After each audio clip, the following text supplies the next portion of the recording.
So hello my dear friends, welcome back to my channel let's speak English. અને આજે આપણે study કરવાના છીએ કે ટીલ, અનટીલ અને અનલેસ. અહીંયા બોર્ડ ઉપર મેં લખ્યું છે કે ટીલ, અનટીલ અને અનલેસ. હવે આ બેનું ગુજરાતી મિનિંગ શું છે?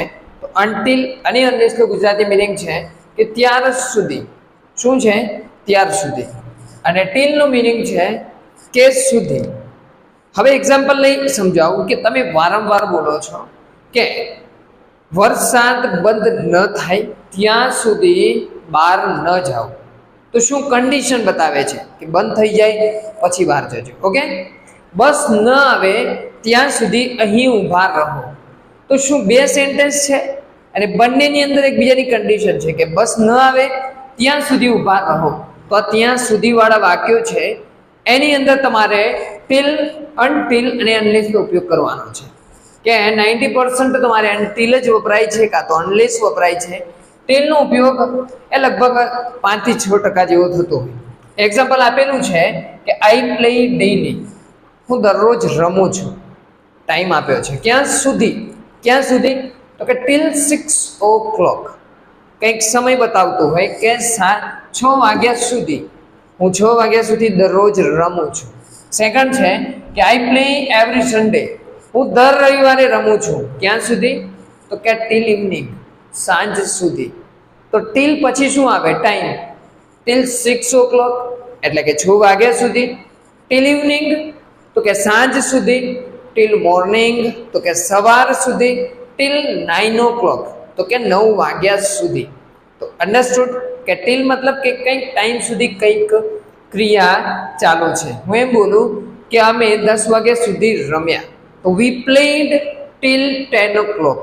તો અહીંયા નેગેટિવનો મિનિંગ નથી આવતો. પણ જો આગળનું સેન્ટેન્સ છે કે until you speak, keep speaking. ધ્યાન આપજો તો કોન્સેપ્ટ ક્લિયર થશે કે અનટીલ યુ સ્પીક. હવે શું બતાવે છે કે સ્પીક એટલે બોલવું, અને અનટીલ ન બોલી શકો ત્યાં સુધી. શું આવે? અનટીલ યુ સ્પીક, જ્યાં સુધી ન બોલી શકો ત્યાં સુધી કીપ સ્પીકિંગ, ત્યાર સુધી બોલતા રહો કાં તો બોલવાનું ચાલુ રાખો. ઓકે, સેકન્ડ છે જુઓ, અનટીલ યુ લર્ન, જ્યાં સુધી ન શીખો, જ્યાં સુધી ન શીખો કાં તો ન શીખી શકો, કીપ લર્નિંગ, શીખવાનું ચાલુ રાખો.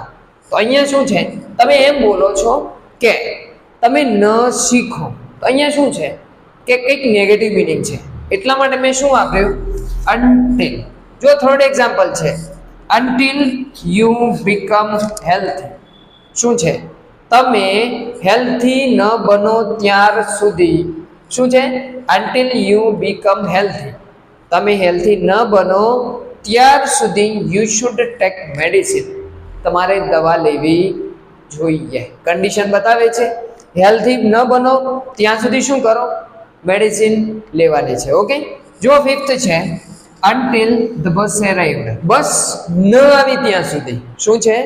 ધ બસ અરાઇવ્ડ એટલે બસ આવી, પણ અનટીલ આવે તો બસ ન આવી ત્યાર સુધી વી પ્લેડ લૂડો, અમે લૂડો રમ્યા, અમે લૂડો રમ્યા. અને લાસ્ટ છે જુઓ, કીપ ટ્રાઇંગ, કીપ ટ્રાઇંગ, પ્રયત્ન કરવાનું ચાલુ રાખો કાં તો પ્રયત્ન કરતા રહો. શું કન્ડિશન છે? અનટીલ યુ સક્સીડ, સફળતા ન મળે ત્યાં સુધી. તો અહીંયા શું બતાવે છે? ન, નોટનો મિનિંગ છે. અનટીલ મીન્સ કે નોટનો મિનિંગ છે. હજુ ક્લિયર કરું, ધ્યાન આપો કે હું એમ બોલું કે અમે સવાર સુધી રમ્યા, તો we played till the morning. અને જો બીજું એક્ઝામ્પલ છે કે અમે સવાર ન થઈ ત્યાં સુધી રમ્યા, તો we played until the morning. Meaning same છે, પણ એકની અંદર પોઝિટિવનો મિનિંગ છે અને એકની અંદર શું છે? નેગેટિવનો મિનિંગ. તો ફ્રેન્ડ્સ, બસ આટલો ડિફરન્સ છે કે ટીલ, અનટીલ અને અનલેસ. હું એમ બોલું કે બહાર ન જાઓ, વરસાદ બંધ ન થાય ત્યાર સુધી બહાર ન જાઓ, તો don't go outside until the rain stop, until the rain stop. So friends, clear થઈ ગયું. ટીલ એટલે સુધી, પોઝિટિવ મિનિંગ માટે. અનટીલ એટલે ત્યાર સુધી, અને અનલેસ એટલે ત્યાર સુધી, પણ શાના માટે? તો કે ટીલ એ પોઝિટિવ મિનિંગ માટે અને અનટિલ એ કેવા મિનિંગ માટે તો કે નેગેટિવ મિનિંગ માટે. તો આઈ હોપ કે ક્લિયર થઈ ગયું હશે અને વિડીયો ગમે તો મિત્રો સુધી શેર કરો.